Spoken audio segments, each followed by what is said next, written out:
Baroness Verma to kindly give her special address, please.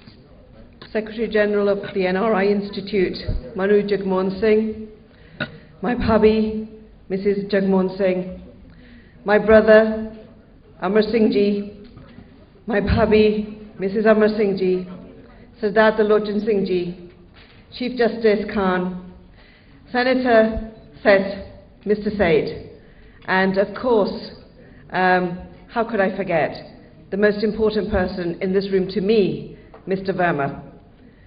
It is indeed a great privilege and honour to be here on this celebration today. It's one of great happiness and one of great sadness at the same time. I know that Jagmohanji actually touched the hearts of each and every one of us, and that's why we are all still gathered here today, to continue a legacy of the 25 years that he established. The Institute is there for all of us. It is a vision of bringing Punjabi people, Indian people from across the globe together.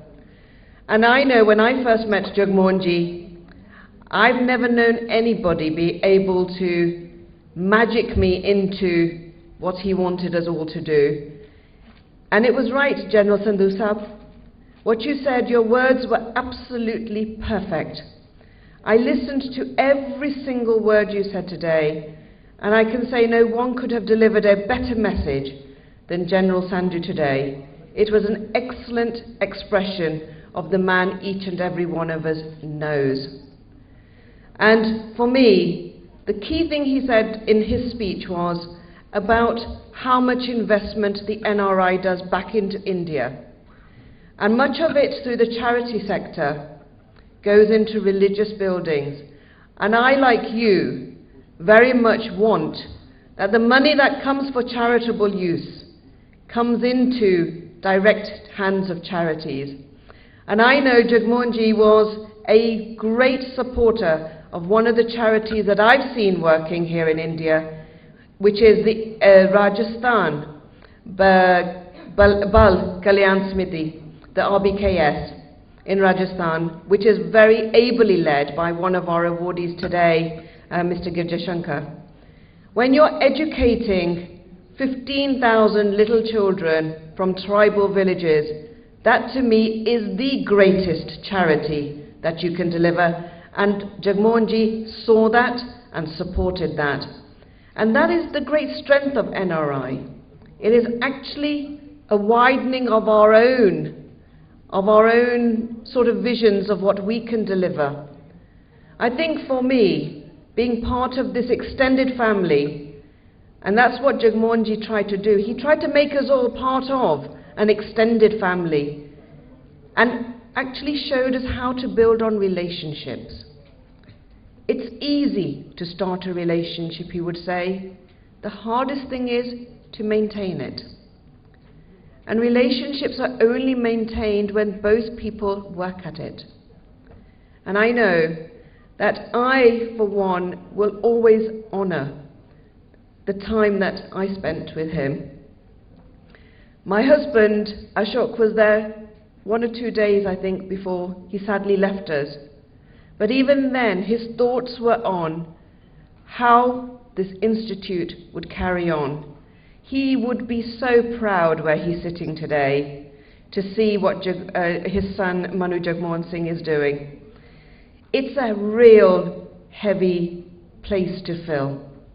The shoes are big, the shoulders were strong and wide. But I know, Manu, that with all the determination that he had and the maturity of years that came upon him, you will most definitely take us into the next 25 years. I think it is upon all of us to carry the lamp, the light that Jagmohanji lit. He lit it so ably with the support of his wife, Mrs. Jagmohan Singh. And who do you know that goes out of their way to spend huge amounts of personal time Never mind the money. Never mind the amount of money, because there is huge amounts of money spent on these things. But about the personal time that Jagmohanji gave. And I know that these last few days, upon all the preparations that Manu's been doing, have shown how hard this job is. And then to run businesses on top of that. I pay tribute to everyone who has come here today, because you are the pride of all of us outside of India. The NRI community is a strong community because it links itself to India. And Amar Singh ji, my dear brother, for all the faults that we find, the greater thing we find above everything else is the love and affection we get here. And we will keep coming back, because the more love you give us, the more love we'll return. And any place that needs changing always changes with love. So I really wish all our awardees well. I look forward to seeing next year's awardees too, because every time one single person of Indian origin outside of India achieves, India celebrates. It's India who feels proud, and I'm glad that I'm part of a country that still celebrates its citizens outside of India. I am so pleased to be here, and I thank you all very much for tonight.